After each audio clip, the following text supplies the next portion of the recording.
Hi అండి, అందరికీ నమస్తే. ఫ్రాన్స్ ఫ్రైని ఒకసారి ఈ విధంగా ట్రై చేయండి.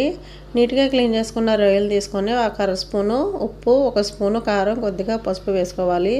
దాంట్లోనే ఒక స్పూను గరం మసాలా వేసుకొని శనగపిండి, బియ్యపిండి, కార్న్ఫ్లోర్ ఒక్కొక్క స్పూను వేసుకొని కొద్దిగా అల్లం వెల్లుల్లి పేస్ట్ వేసుకొని బాగా మిక్స్ చేసుకోవాలి. ఈ విధంగా కలిపిన తర్వాత దీనిలో కొద్దిగా నీరు యాడ్ చేసుకొని ఈ మిశ్రమాన్ని అంతా ఒక పావుగంట పక్కన పెట్టుకున్న తర్వాత మళ్ళీ ఒక పావుగంట తర్వాత కొద్దిగా జీడిపప్పు వేసుకొని బాగా మిక్స్ చేసుకోవాలి. ఇలా మిక్స్ చేసుకున్న తర్వాత స్టవ్ ఆన్ చేసి కడాయి పెట్టి ఆయిల్ మరిగిన తర్వాత మీడియం ఫ్లేమ్లో పెట్టి ఇవన్నీ ఈ విధంగా ఫ్రై చేసుకోవాలి.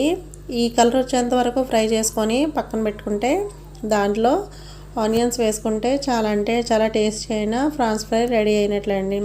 Thank you. ఈ వీడియో మీకు నచ్చినట్లయితే లైక్ చేయండి, షేర్ చేయండి. ప్లీజ్ నా ఛానల్కి సబ్స్క్రైబ్ చేయండి.